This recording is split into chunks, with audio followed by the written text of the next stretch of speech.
السلام علیکم ورحمۃ اللہ وبرکاتہ۔ الحمد للہ رب العالمین والعاقبۃ للمتقین والصلاۃ والسلام علی رسول الکریم۔ محترم حضرات، آج 6 اگست 2020 ہے، جمعرات کا دن ہے اور سوال جواب کی نشست ہے۔ جو سوالات 5 بجے تک آئے ہیں ان کا جواب دینے کی پوری کوشش کی گئی ہے۔ پھر بھی اگر کسی کا جواب رہ گیا ہو تو وہ ذاتی طور پر ہم سے سوال کر سکتا ہے۔ ایک سوال آیا ہوا ہے اور بڑا ہی ایک صاحب نے بھیجا تھا اور میں بھول گیا کہ کون صاحب ہیں وہ، میں ان کو ذاتی طور پر جواب نہیں دے سکا۔ کوئی اسٹوڈنٹ ہے، اس نے یہ سوال اپنے ساتھی یا کسی مولانا سے کیا تو انہوں نے وہ سوال مجھے بھیج دیا۔ اب مجھے یاد نہیں آ رہا ہے کہ یہ سوال کس کا ہے، لہذا میں سوال جواب کی نشست کے ذریعے اس کا جواب دے رہا ہوں۔ ہو سکتا ہے کہ جس نے بھیجا ہو اس تک میرا جواب پہنچ جائے۔ وہ سوال انہوں نے یہ کیا ہے کہ اللہ تعالیٰ نے ایک مثال دے کر کے کہ اللہ تعالیٰ نے یہ لکھ رکھا ہے کہ فلاں آدمی فلاں کا مرڈر کرے گا، قتل کرے گا، اس نے اس کا قتل کر دیا۔ تو اس نے سوال یہ کیا ہے کہ اگر اللہ نے ہی لکھا تھا کہ فلاں آدمی قتل کرے گا تو یہ مجرم اللہ کی نگاہ میں کیوں ہے؟ نمبر 1۔ نمبر 2 کہ اگر وہ قتل ہو گیا، یا دوسرا سوال کر لیجئے کہ اگر ہماری قسمت میں، اور دوسری مثال میں دے رہا ہوں، ہماری قسمت میں اللہ نے لکھا تھا کہ میں گناہ کروں گا، اگر میں نے گناہ کر دیا تو پھر اس میں اللہ تعالیٰ مجھے سزا کیوں دیتا ہے؟ یہ ان کا سوال ہے اور یہ بہت سے لوگوں کے دلوں میں بات کھٹکتی ہے۔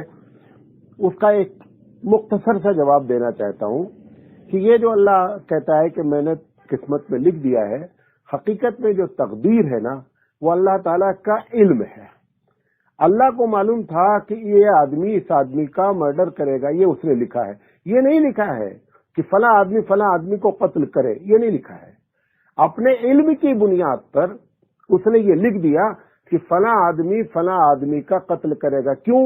کیونکہ وہ اللہ ہے اور قیامت تک اس دنیا میں جو کچھ ہونا ہے اس کو پہلے دن سے معلوم ہے۔ اپنے معلومات کی بنیاد پر اس نے یہ لکھا ہے۔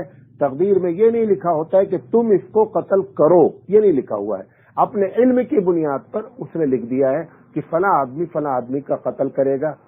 لہذا یہ کہ اپنی معلومات کی بنیاد پر اگر کوئی آدمی کوئی پیشین گوئی کر دے، مثال کے طور پر ایک بڑا ماہر حکیم ہے، اس کو معلوم ہے، اس نے نبض دیکھ کر کے یا یہ کہ اس کی یہ بیماری ہے، اور اس نے اپنی ڈائری میں اس کا علاج لکھا اور لکھنے کے بعد نوٹ یہ لگا دیا، اس سے تو نہیں کہا مریض سے، لیکن نوٹ یہ لگا دیا کہ یہ 2 مہینے کا مہمان ہے، 2 مہینے کے بعد ہی مر جائے گا۔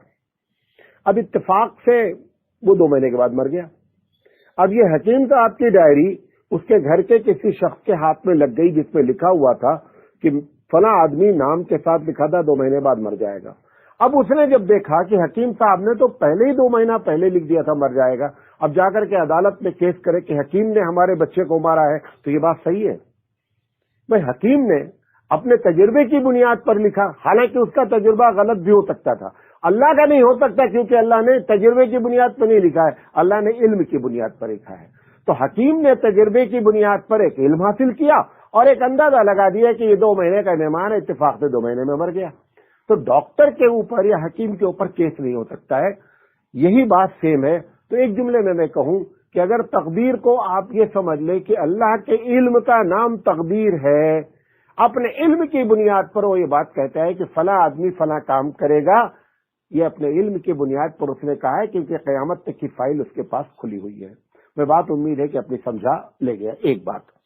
دوسرا سوال انہی کا آیا ہوا ہے، وہ بھی ملتا جلتا ہے کہ جب اللہ کو یہ بات معلوم ہے کہ فلاں شخص جنت میں جائے گا، فلاں شخص جہنم میں جائے گا، پہلے دن سے یہ بات معلوم ہے، تو اب وہ بندہ کیا کرے جو جہنم میں جائے گا؟ کیونکہ اللہ نے لکھ رکھا ہے جہنم میں جائے گا۔ یہاں پر بھی وہی بات ہے، اللہ نے اپنے علم کی بنیاد پر یہ جانا ہے کہ یہ بندہ پیدا ہونے کے بعد کیا کیا غلط کام کرے گا اور اس غلط کام کا نتیجہ کیا ہوگا، جہنم ہوگا، لہذا اس نے لکھ دیا ہے جہنمی ہے، یہ جہنمی ہے، اس بنیاد پر اس نے لکھ دیا ہے۔ لیکن اللہ نے یہ نہیں کہا ہے کہ تم یہ کام کرو اور جہنم میں چلے جاؤ۔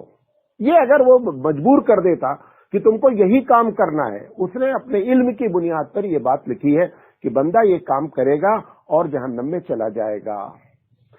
اچھا، اب جب اس کو یہ بات پھر تیسرا سوال ہے کہ جب اللہ کو یہ علم ہو گیا کہ اتنے لوگ جنت میں جائیں گے، اتنے لوگ جہنم میں جائیں گے، تو پہلے دن ہی اس دنیا کو بنانے کے بجائے کچھ لوگوں کو جنت میں ڈال دیتا، کچھ لوگوں کو جہنم میں ڈال دیتا۔ یہ اتنا بڑا گویا کہ پورا جو گیم کھیلا جا رہا ہے، اس کی کیا ضرورت تھی؟ اس کا جواب سن لیجئے۔ اس کا جواب یہ ہے کہ ایک اچھا استاد، غور سے سنیے گا تو بات سمجھ، ایک اچھا استاد اچھی طریقے سے جانتا ہے کہ میرا یہ طالب علم 60 نمبر لے گا 100 میں، دوسرے کے بارے میں جانتا ہے کہ یہ 90 نمبر لے گا، تیسرے کے بارے میں جانتا ہے یہ فیل ہوگا۔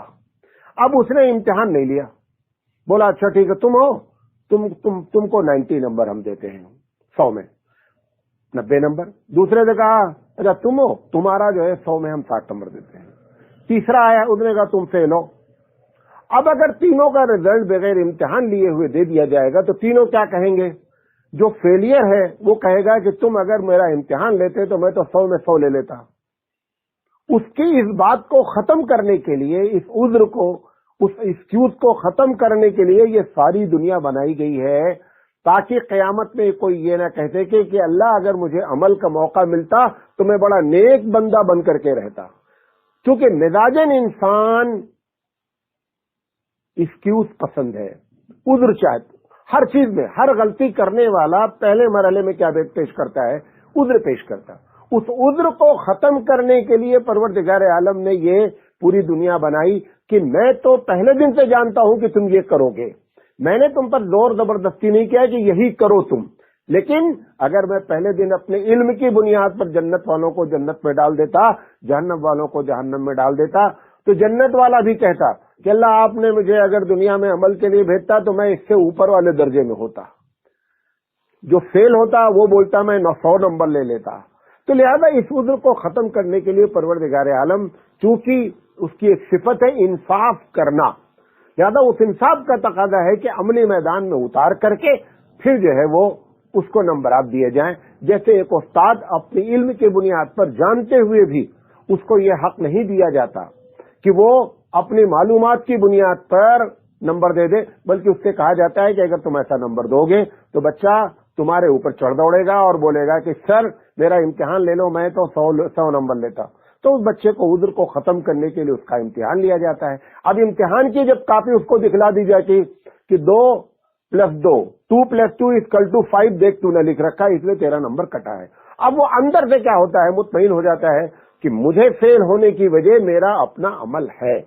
اس وجہ سے تو یہ سوالات آئے ہوئے تھے، 3 ملتے جلتے سوال تھے، تو میں نے سوچا ان سب کو ایک ساتھ دے دینا۔ اچھا، پوچھا گیا مولانا صاحب چھینکنے پر کہا جاتا ہے کہ الحمدللہ کہیں اور جو سنے وہ یرحمک اللہ کہے، تو چھینک کبھی کبھی بیماری کی وجہ سے آتی ہے۔ اب بھی ایک اندھا بیمار ہے، دنادن چھینک رہا ہے اور بول رہا ہے الحمدللہ، تو جب ایک آدمی الحمدللہ بول رہا ہے تو اللہ اس کی بیماری کیوں ختم کرے؟ یہ مسئلہ لوگوں کو بتایا نہیں جاتا۔ صحیح بات یہ ہے کہ اگر بیماری کی وجہ سے چھینک آ رہی ہے تو الحمدللہ نہیں کہنا چاہیے، کیونکہ اگر آپ بیماری پر الحمدللہ کہیں گے تو اللہ تعالیٰ کیوں آپ کو بیماری سے شفا دے؟ آپ تو بیماری میں الحمدللہ کہہ رہے ہیں، اللہ تیرا شکر ہے کہ میں بیمار ہوں، تو آپ بیمار کنٹینیو رہیں گے۔ وہاں پر حدیث میں کیا سکھلایا گیا کہ اگر آپ سمجھتے میں بیمار ہوں، نزلہ ہو گیا ہے، دھڑا دھڑ چھینک آ رہی ہے، تو آپ بولیں الحمدللہ کہنے کے بجائے لوگوں سے بولیں بھیا میں بیمار ہوں، تاکہ سامنے والا یہ فتویٰ نہ دینے لگے کہ اتنے بڑے مولانا ہیں اور چھینکنے پر ان کو نہیں معلوم کہ الحمدللہ کہنا چاہیے۔ اس کو یہ نہیں معلوم ہے کہ مولانا کو یہ بھی معلوم ہے کہ اگر بیماری کی وجہ سے ہے تو الحمدللہ کہنا ضروری نہیں ہوتا ہے۔ یہ الحمدللہ اس وقت ہے، چھینک کی ایک قسم صحت کی علامت ہے۔ جب آپ کو چھینک آتی ہے بغیر کسی بیماری کے تو اچھا لگتا ہے، پوری باڈی تھوڑی دیر کے لیے کیا ہوتی ہے، ایک دم فریش ہو جاتی ہے۔ اس بنیاد پر الحمدللہ کہنے کی بات کہی گئی ہے، لہذا یہ مسئلہ بیان نہیں کیا جاتا۔ میں بھی شاید جتنے سوال جواب کر رہا ہوں یہ پہلی مرتبہ سوال آیا تو اچھا ہوا بہرحال لوگوں کو معلوم ہو جائے۔ پوچھا گیا ہے کہ اللہ کے رسول صلی اللہ علیہ وسلم کی سنت ہے کہ 3 دن ہر مہینے روزے رکھنا، 13، 14، 15، جس کو عربی کی